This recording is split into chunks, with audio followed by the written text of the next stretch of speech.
All right. I'm back. Sorry for the delay. Still getting the hang of YouTube copywriting. And I found out actually how to make sure that I only am going to be playing common copies. So things that are actually available without copyright. So I'll have a look at that. Maybe I'll do another next video later if I can find some highlights that are from common. Just kind of talk about the game a little bit. But right now, we are here to talk about Attila the Hun.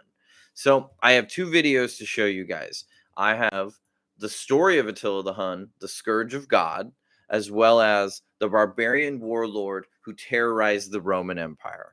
So, I think let's start with a true view of Attila the Hun. So, this is from the Storyteller's Vault. So, we'll go here first. Let me share my screen.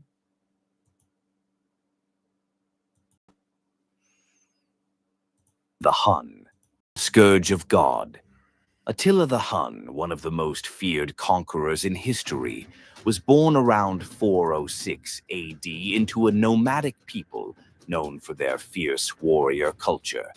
The Huns, a nomadic tribe from the steppes of Central Asia, had already established a fearsome reputation as horsemen and raiders by the time of Attila's birth. He would go on to unite them into one of the most powerful and destructive forces Europe had ever seen. Attila's early life is largely shrouded in mystery, but by the 430s AD, he and his brother Bleda had ascended to the joint leadership of the Huns after the death of their uncle, Rua. At this time, the Huns were already a significant military force, having established a relationship with the Roman Empire. The Eastern Roman Empire, under Emperor Theodosius II, was forced to pay tribute to the Huns in exchange for peace, a practice that would continue and grow more demanding under Attila's leadership. In 434 AD, after a treaty with the Romans, Attila and Bleda agreed to a sizable annual payment of gold from the Eastern Roman Empire, solidifying the Huns' wealth and power. Wow. However, the brothers did not Constantinople was coexist in harmony for long. Wow. Around 445 AD, Bleda mysteriously died, with many historians believing that Attila orchestrated his brother's murder to gain sole control of the Hunnic Empire. What? What? That's kind of crazy. So Attila rises to power and even gets the great Roman Empire to start paying them gold to not go to war. And then his brother mysteriously disappears right after that. That is quite a coincidence. Now, the undisputed leader, Attila set his sights on expanding his empire and exerting pressure on the surrounding nations. In 441 AD, Attila launched a series of invasions against the Eastern Roman Empire, Byzantium. The Huns' lightning-fast attacks decimated the Roman cities in the Balkans, including the important city of Naissus, modern-day Niš in Serbia, which was completely destroyed. Theodosius II, overwhelmed by the devastation, was forced to renegotiate the tribute.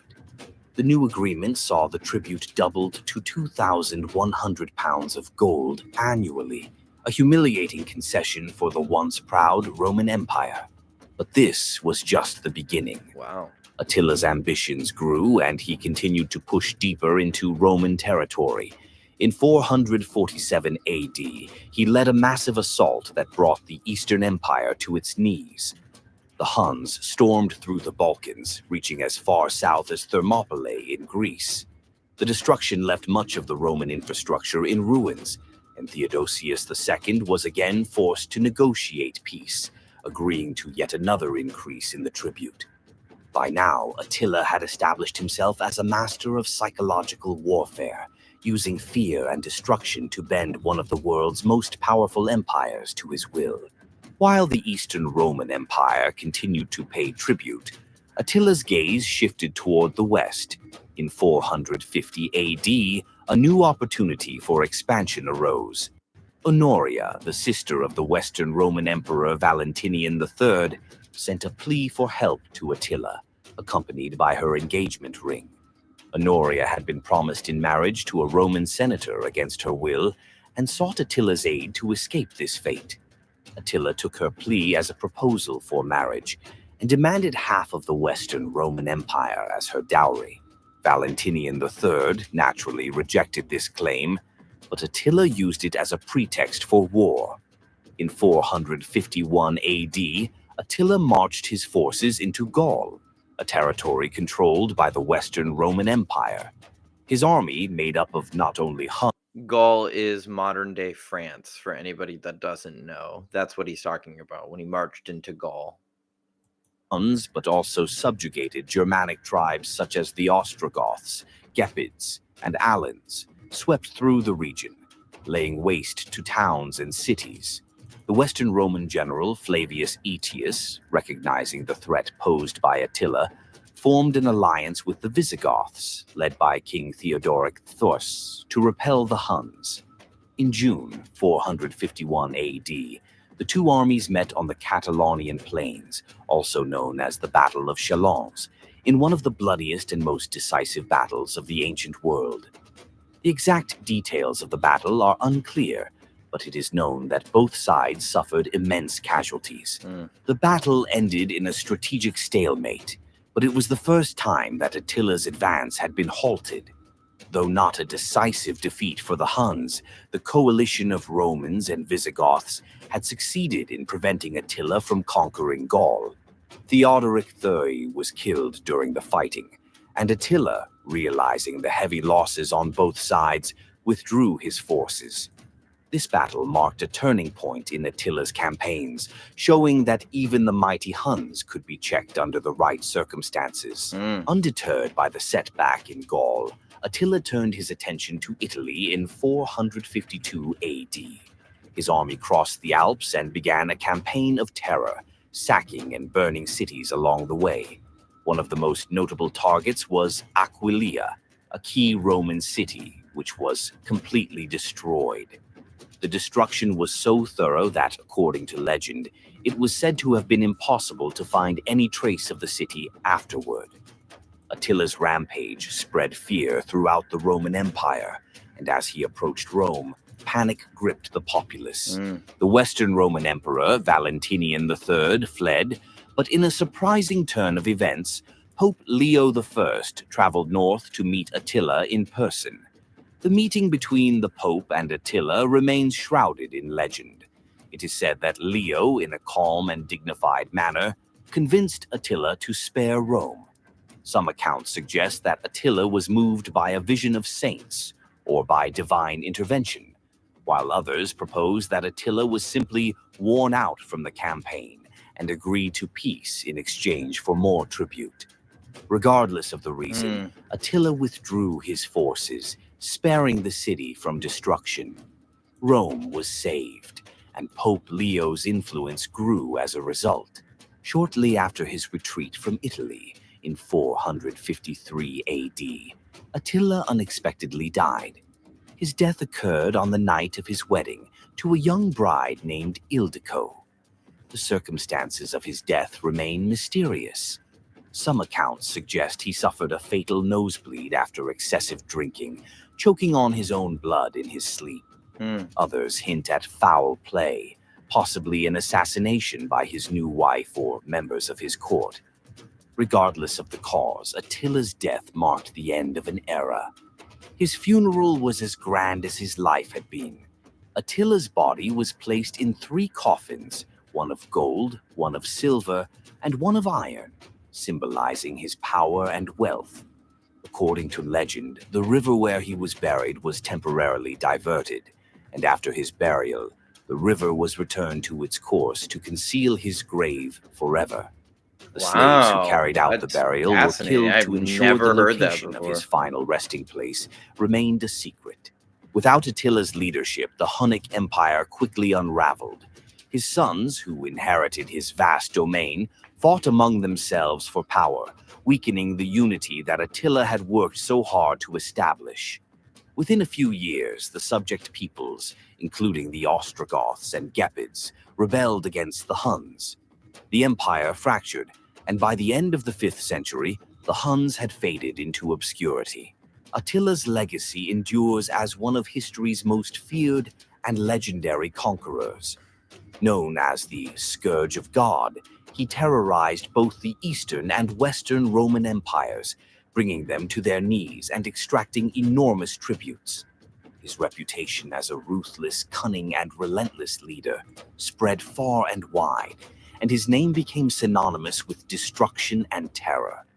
Although his empire collapsed shortly after his death, Attila's impact on the Roman Empire and the peoples of Europe was profound. His invasions hastened the decline of the Western Roman Empire and reshaped the political landscape of Europe in ways that would echo for centuries. Attila the Hun remains a symbol of power, fear, and the inevitable rise and fall of empires. His story is one of ambition, conquest, and the fleeting nature of human greatness. I agree. That is very, very, very interesting. We'll probably also just do some basic research on him as well. Just kind of try to figure out, more information about Attila the Hun that we didn't already know. So why don't we move to the next video here? Give me just a sec.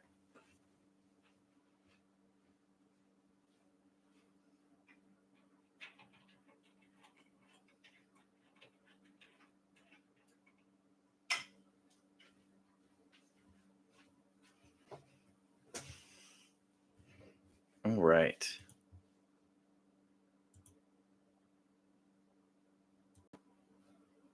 Attila the Hun, often referred to as the Scourge of God, stands as one of history's most formidable figures, a name that conjures images of fear, conquest, and unyielding ambition.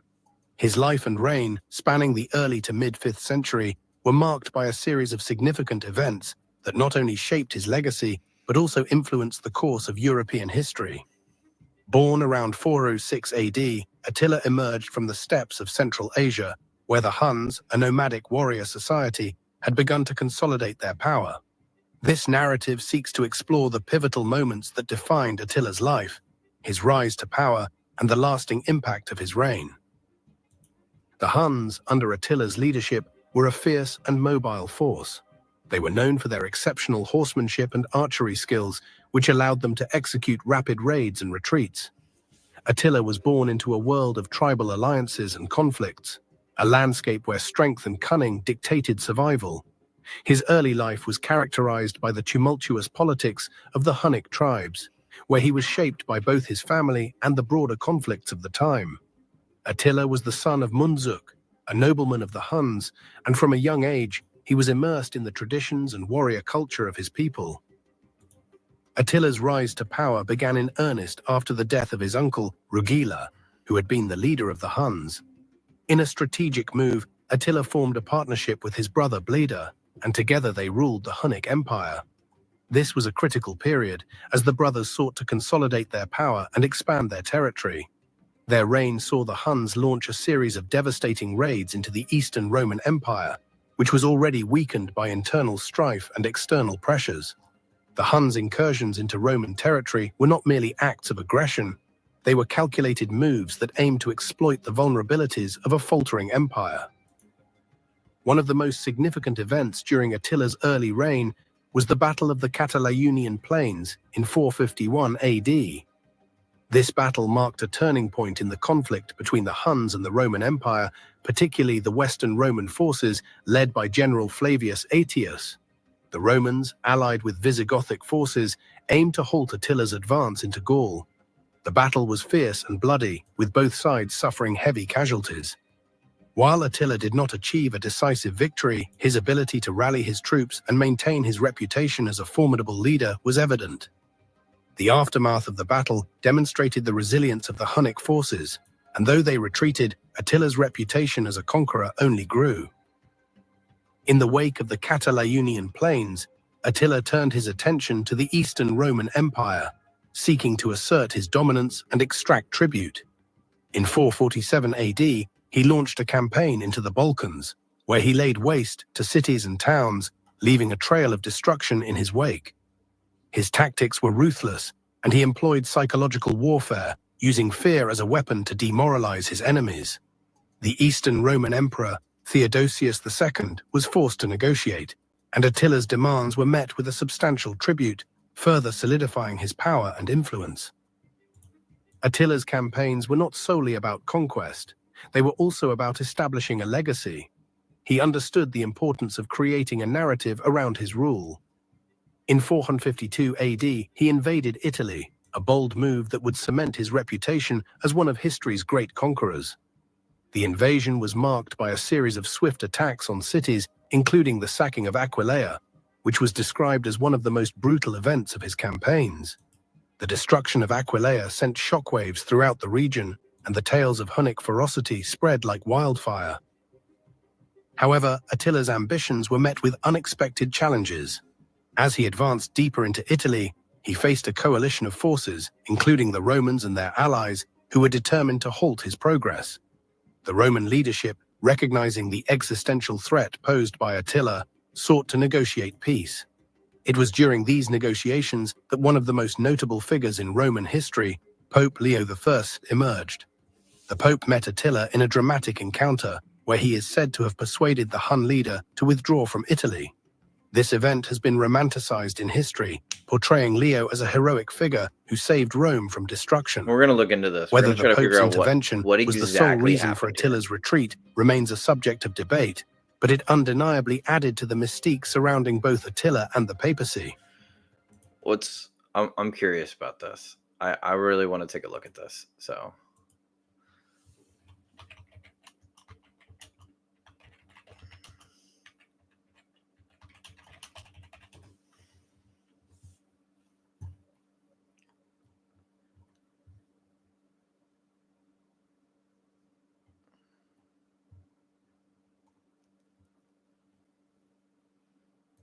what does the Vatican have to say about this event?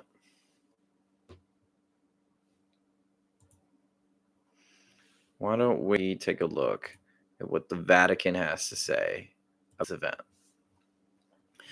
So the encounter between Leo and the Great Attila is the last. Okay, so this is a painting made in 1500s, huh? Hmm.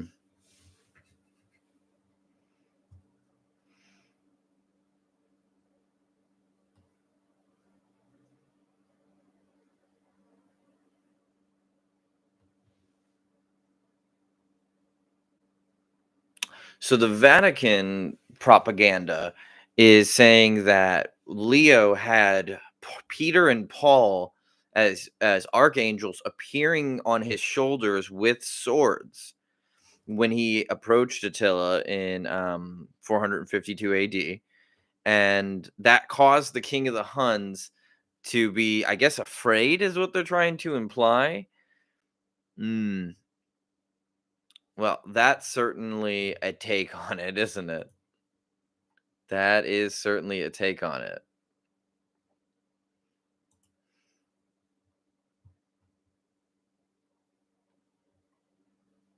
I'm very curious. Okay.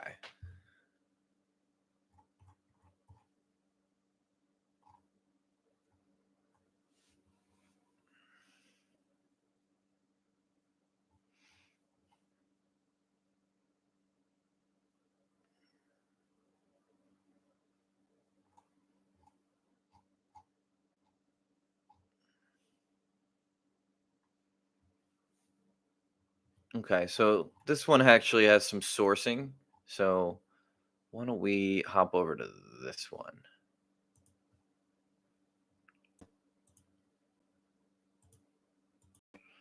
So this is Charlotte Regal. Here are her three sources. She read Saint Palika the Empress, the Lord's Wise Handmaiden, Melania the Younger, and the Lenten Feast of Saint Patrick. These are just various different books that it appears has written. So she definitely has some knowledge. Definitely has some knowledge. So why don't we get into this? The meeting of Saint Leo the Great and Attila the Hun was brief, and the story of what led up to the meeting is going to be interesting. And that's the same picture. That's interesting right there. That's the image she's using, is the same image that the Vatican used with their propaganda in the 1500s. Interesting.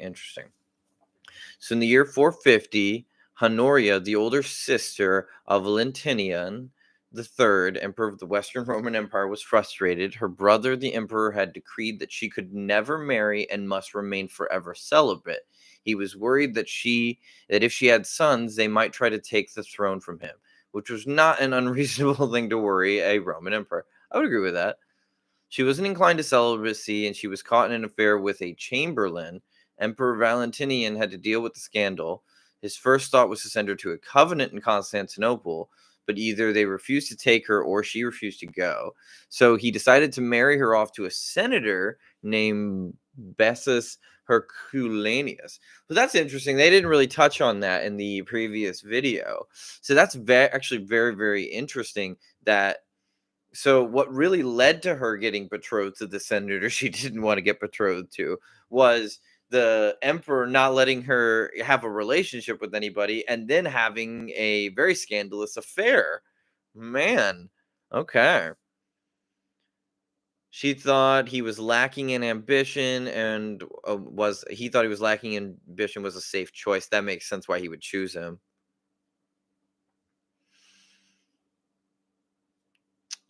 And Herania was like, "Yeah, he ain't nothing. I don't want to marry him. He has no ambition." Um, and so she wasn't. That makes sense why she would have appealed to Attila. She seems very fiery.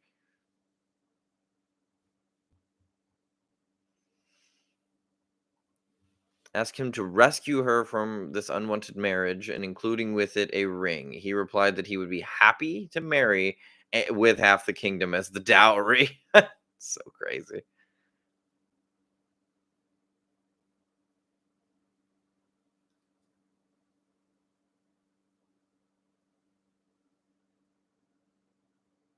So that's interesting. Yeah, there probably was a some form of a conversation going on, right? Where it's like, "Hey, we probably shouldn't kill her because Attila's on his way here and he might take that as an even further slight. So we should probably not do that." They did try to tell Attila that it wasn't a legitimate marriage offer. Like, of course he knew that. So he was on his way to Rome to collect his wife and his dowry. Oh my god.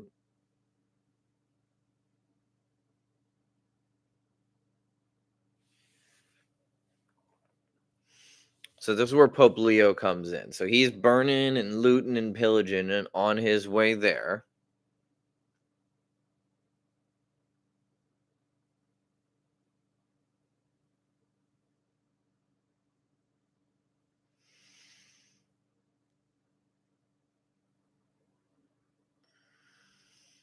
Our most blessed Pope, Leo, trusting in the help of God, who never fails the righteous in their trials, undertook the task, accompanied by Avenius, a man of consular rank and prefect to Trigetius, and the outcome was what his faith had foreseen.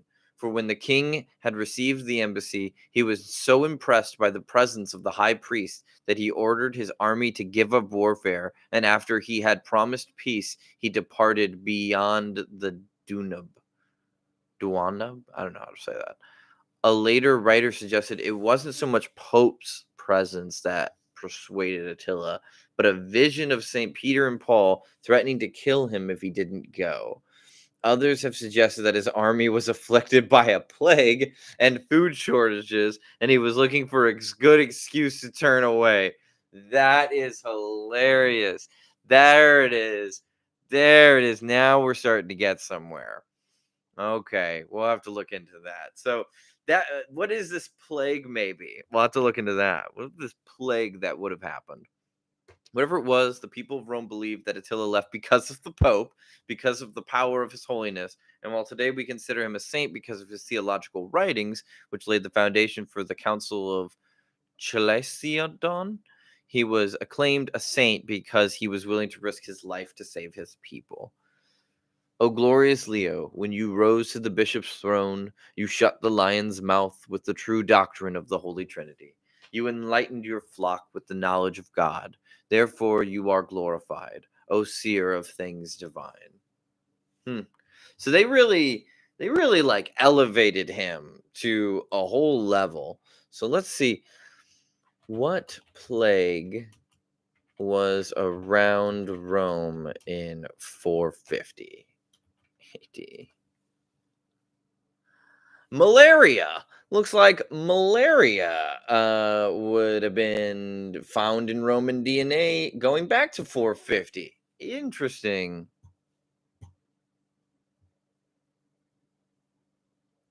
Interesting. Yeah, so that actually makes a lot of sense. So malaria probably is what the Huns got sick with, and then as a result, then the Huns were not able to continue to move forward. They were not able to continue along in this path. So that makes a lot of sense actually. That's very, very interesting to me. Okay. So let's take a look at just to see if we can learn anything else. Like, what should we know about Attila that we don't?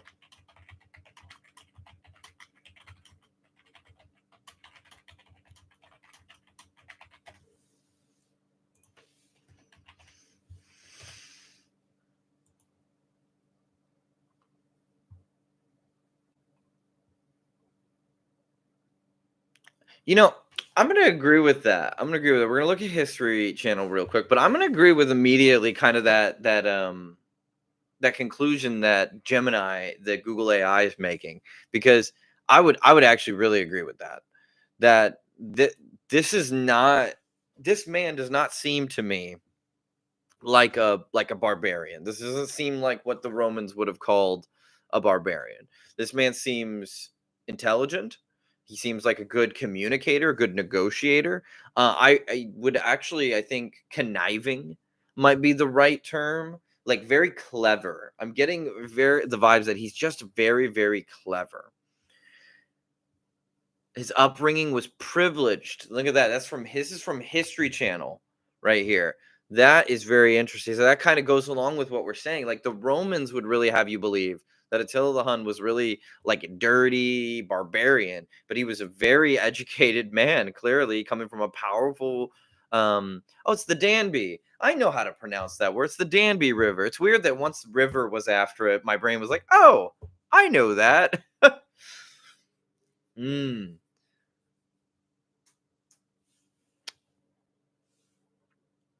They spoke Gothic and Latin, and they learned military and diplomatic tactics, and as young men, they probably met Roman ambassadors from their uncles. Wow.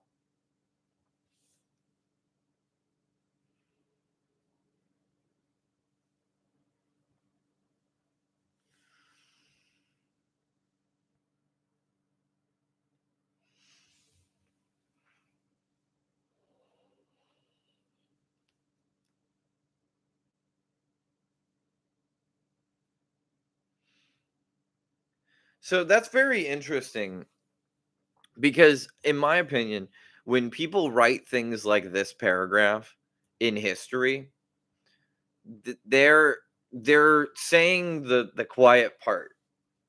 You know, that they're not saying exactly what. I'll translate. Just a few years later, Attila claimed the Romans had violated the treaty and led a devastating series of attacks through eastern Roman cities. With forces looming just 20 miles from Constantinople, Theodosius was forced to make terms and agree to pay Attila the staggering sum of 21 two wow 2,100 pounds of gold is insane. Wow. Let's see. What do you think, guys? What do you think 2,100 pounds of gold is worth today?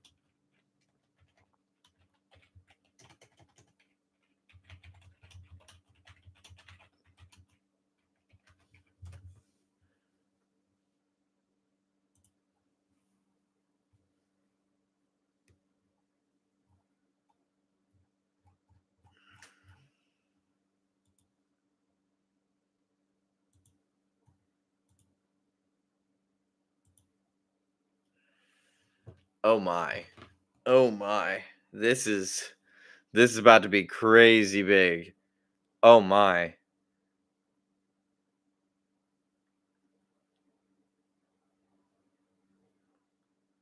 Oh my God. That would have been the equivalent of $100 million. What? What? Oh my gosh. Oh my. They went from having to pay like $33 million a year to having to pay $100 million a year, is what that would equate to in today's terms. Wow, that's a lot to have a giant country having to pay you $100 million every year. And so, what I'm reading here, if I'm reading this correctly from my history perspective, just a few years later, in other words, they're running through the 700 pounds of gold. They are running through it. They need more. So Attila claims the Romans violated the treaty. Probably didn't. If I had to guess, Rome probably did not violate that treaty. Attila just sat there and said, "We need more gold. We crushed them a few years ago. They probably aren't really ready for us. We could do it again and get even more gold from them. And this time, let's like really put the stranglehold on them so they have to give us like thing." And they did. They would have get wow, that's a lot of gold to be giving them. And I'm looking at gold from a perspective of $100 million in today's market. But back in a time when your entire currency would be backed by a resource, it's a lot more than just getting $100 million, right? So you have to think about it from that perspective. Like this is much more akin to getting like a foundational resource that it's how should I put this? It's credibility. That's the way to put it. Getting this gold and creating a surplus of it is now you can do a currency. Now your currency is backed by what everyone knows is a large amount of solid resource. So that is very powerful for him to do. And I guarantee you the Romans probably did not violate the treaty, or at the very least definitely paid him the 700 gold and for the most part left him alone. But he saw an opportunity and he took it. And then that led to, oh my gosh, what a series of events. Now we understand why Attila the Hun is really so well known. I mean, that is crazy. It's hard for me to really put into words, like, now that, how should I put this?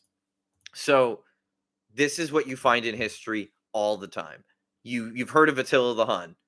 You've heard of him over and over and over again, but you've never heard of Harania, the emperor's sister, who was being mistreated by him and just wanted to get married and said, "You know what? You're not going to let me get married. You're not going to let me have my like concubine with this chamberlain. So it's like I can't even have a quiet affair. I can't get married. And then the cherry on top was, and I'm going to marry you to an old guy who doesn't want to really have kids, doesn't really want ambition.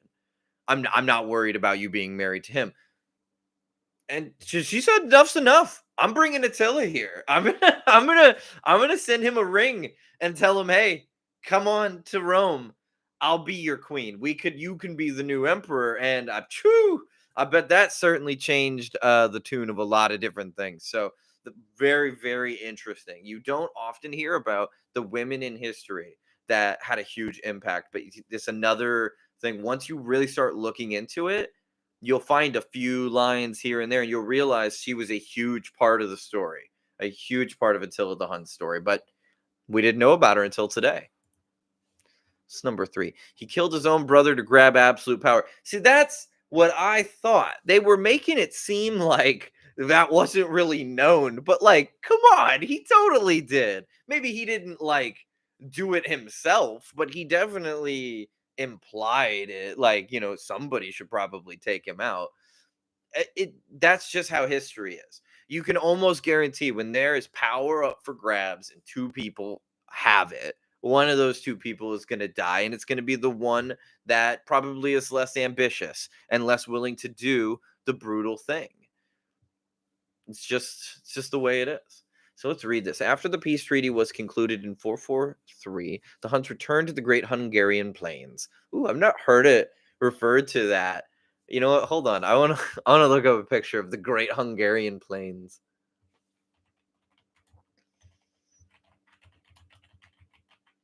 450 AD. Yes. Show me what the Great Hungarian Plains would have looked like back then. Wow. Okay. Okay, that's kind of cool. That's kind of cool. So why don't we share a different screen so you can see that. So looks like these are the Hungarian plains. Very interesting. Very, very interesting. Ooh. Is this like what it would have looked like? What? Look at these. Look at Hungary. Oh my gosh, the Great Hungarian Plains. Guys, look at that. That is so cool.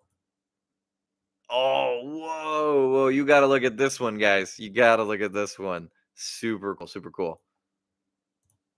I just found the mother lode of Hungary, the Great Hungarian Plains.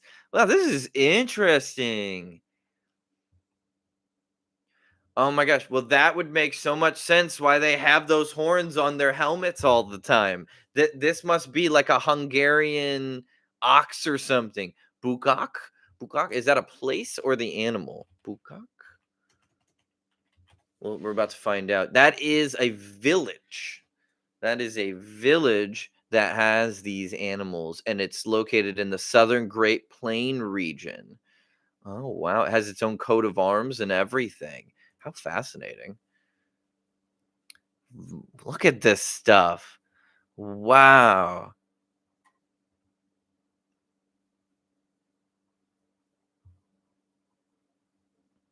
Such a rich tradition in Hungary of horse riding, and you really see why, right? Because if this is their plains, if that's look at that man is riding on the back of a horse with his 2 feet on two horses' butts as he's like my gosh.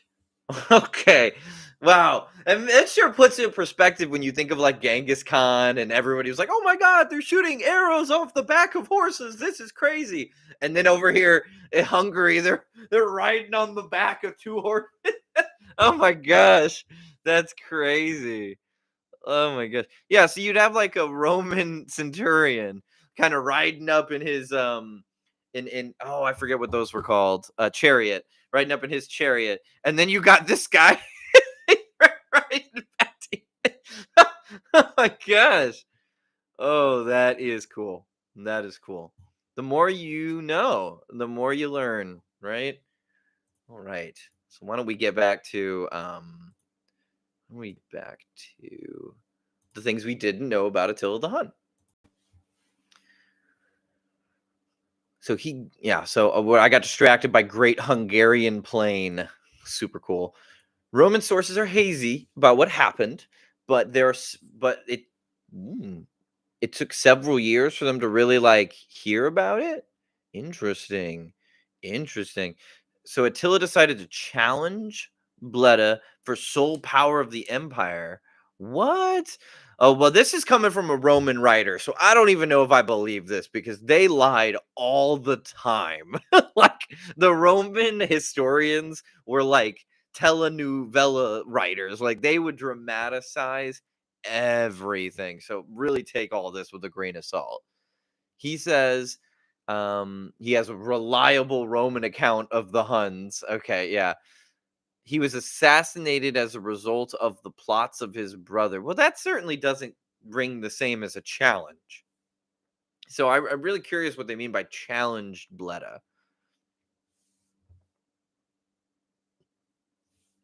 I don't know if I don't know. We may never really know this. We may never really know that. Yep, and then there's Honora again being talked about, the ambitious sister of the Emperor of Western Rome. Yeah, that is so interesting. Like you would think she would be so much more famous, in history circles. How intriguing.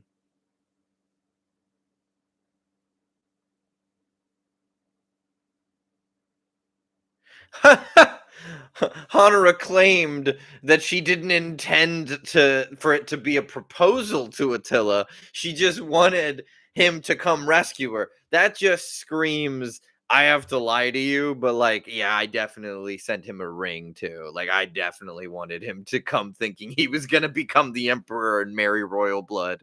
I just wanted to, man, she like that is such a different definition of petty. Like, she was like, "Oh, I can't have sex and get married, and I got to marry this old guy." You know what? Attila the Hun. I wonder how many people died because of this. Like, I really wonder how many people died. That's crazy. The reasons people used to go to war.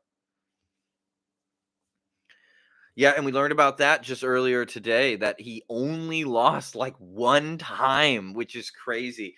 And he lost to, what did I say in the Fall of Rome video? The Romans created the greatest fighting force the world has ever seen.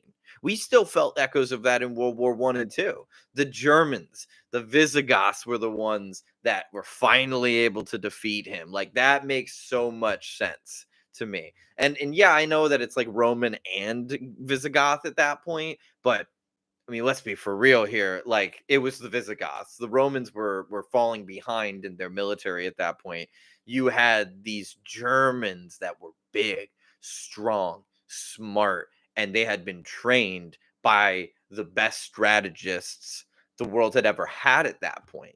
So, well, you could make that argument that maybe China actually was having they had some pretty good military strategists over there. It's just, other than the Silk Road and trade, we never really had a clash, like a true clash of the Chinese city states and all that, coming over and really clashing with the Germanic powers or the Roman powers. So we'll never really know who would have won. But I do think it's important to mention that like the Chinese were really good at military strategy around this time as well.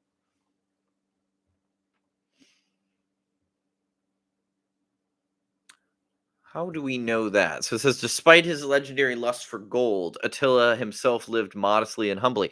Why would you think that he lusted after gold for like finery and stuff like that? I don't see that. Wouldn't it have been to fund the country? That's what I would think. I mean, because if you're gonna say, well, he had gold cups and chalices and silver plates, like I bet you, even with all that, he didn't have nearly the finery that the Romans had going on. Like, I believe that he probably lived a more modest life, humble. I'm not sure Genghis Khan, from what I've learned so far, is humble, but definitely modest. I could see that for sure. Yeah, see, there it is. He ate nothing but meat on a wood trencher. His cup was made of wood, while his guests were given goblets of gold and silver.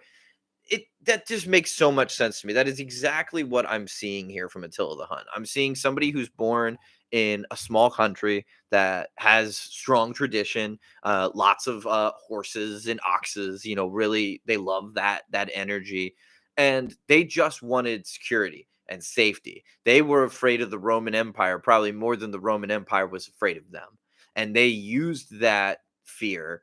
Um, from the Roman Empire and pretended they puffed their chest out and wanted to be, hey, we're really strong and we'll fight you and when we'll beat you. And really they were just beating up on a pretty, a weaker Rome at that time, where most of their military fighting force was in the Germanic lands, and a lot of those fighters would have been Germanic. So I just, what I see is somebody who wanted power because they believed that they were the best ruler for the country. That's what I would be seeing here. Very, very interesting. Very, very interesting. Cool. Cool, cool.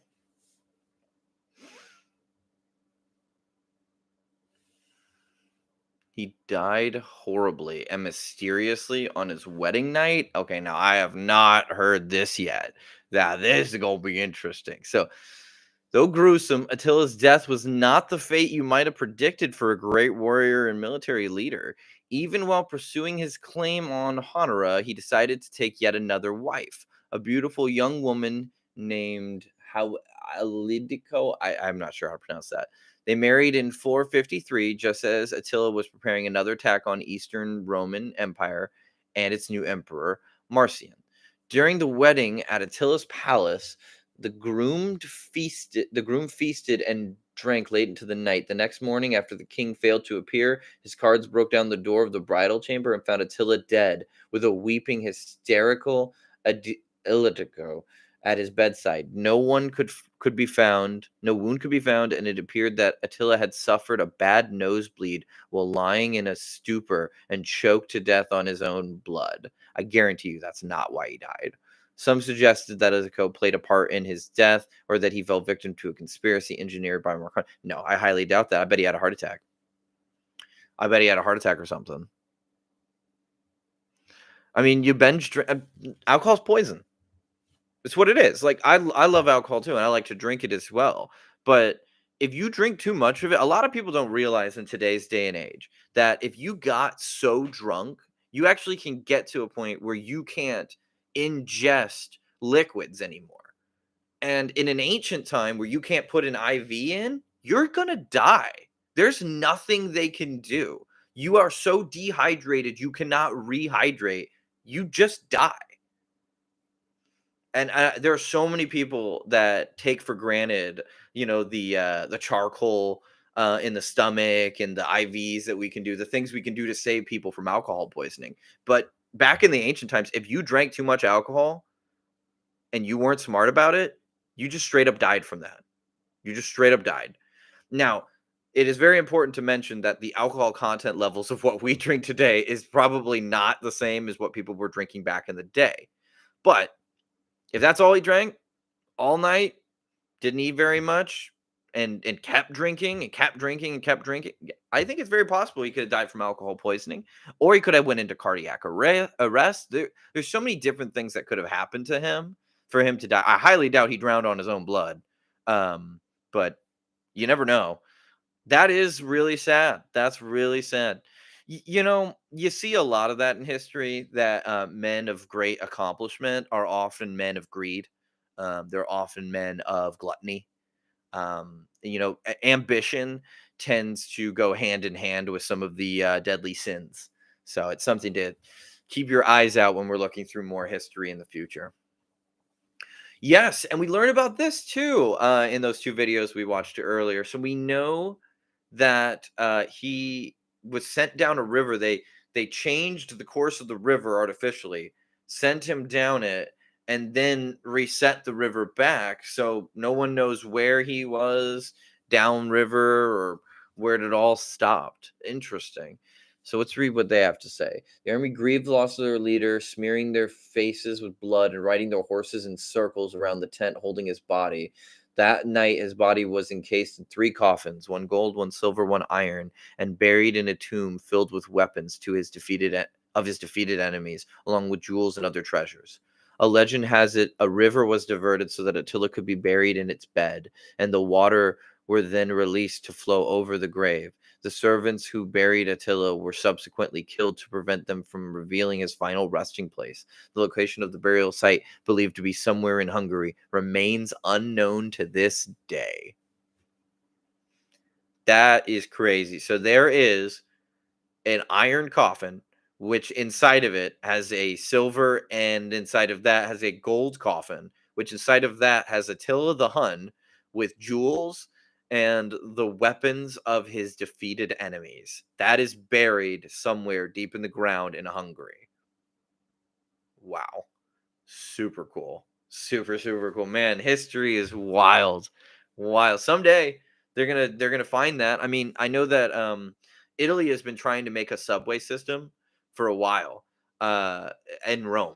And they are just constantly running into the problem of they blow out a wall, this cave wall or something, and they find, oh wow, there's like buried Roman stuff here. There's buried foundations. There's like they just keep finding buried stuff from ancient times. I don't know why people used to bury stuff, but people used to just really like to bury things. We do that with time capsules, so maybe it's a similar mindset. Well, okay, so that is it. Well, we have learned a lot today about Attila the Hun. That was super, super interesting. Didn't know a lot of that. Did not know a lot of that. So why don't we summarize a little bit here? So we know that Attila the Hun probably had his brother killed to seize power, terrorized the Eastern Roman Empire, eventually, even almost sacked Rome at the behest of the Emperor of the West's sister, who was very upset that she wasn't allowed to marry or have sex, and then had to marry an old Roman senator who probably couldn't even have kids. And she sent Attila the Hun a ring and was basically like, come over and get it. And he did. He did. And so we've also found out he turned away right on the doorsteps of Rome. And the historical reason for that is Pope Leo showing up and saying, the power of God and St. Peter and all that, you have to turn away. When we only got one little line of it, but probably there was a disease going on. There was probably a plague in the army. Looks like we're seeing in the research we did, malaria first started popping up in the Roman Empire around the time that the Hungarians would have been there with absolutely no immune system to malaria. And they would have probably all started getting really sick and they were dying. And instead of letting Rome, trying to fight them and then having the great loss, because his army is sick. And then we have Roma Invicta, the unconquerable city, and they're all saying it again. Why don't I let you guys think I was going to win and I'm just going to turn around? And now I have, even more negotiating power with the East and various things like that. Seems like a very clever and smart move. I'm not sure he actually just decided, wow, the Pope's here, I'm going to turn around. I highly doubt that's what happened, but I can see why that's what the Catholic Church and the Vatican have been pushing. And it looks like we have that going back to like 1500s when they started pushing that narrative. So it's very interesting. Very interesting. The more you know about history, right?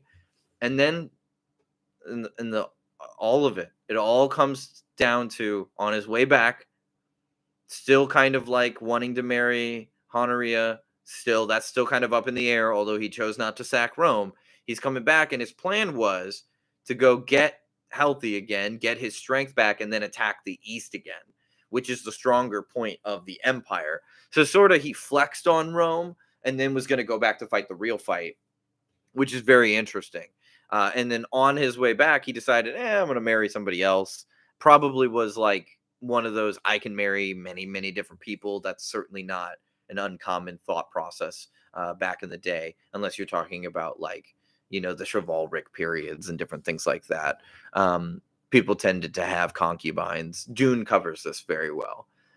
But he died on his wedding night for that. Whether she had something to do with it, whether he just killed himself because he drank too much, or maybe it was an accident. Maybe he just had a heart attack or something. We'll never know the answer to that. But that is the end of the great Attila the Hun, who was they then diverted a river, buried him, had servants bury him in the river bed of the new area of the river that had been forming, and then diverted the river back. So we'll never know where he is buried. We'll never even really know where to look. How far down the new river bed did they go? We'll never know this information. So maybe someday, we'll have the technology necessary to scan Hungary and find the lost burial place of Attila the Hun. And just can you imagine the artifacts in that coffin?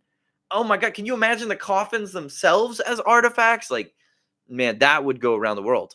That would go to like every major museum around the world. It would be one of the greatest architectural finds of the world history, really.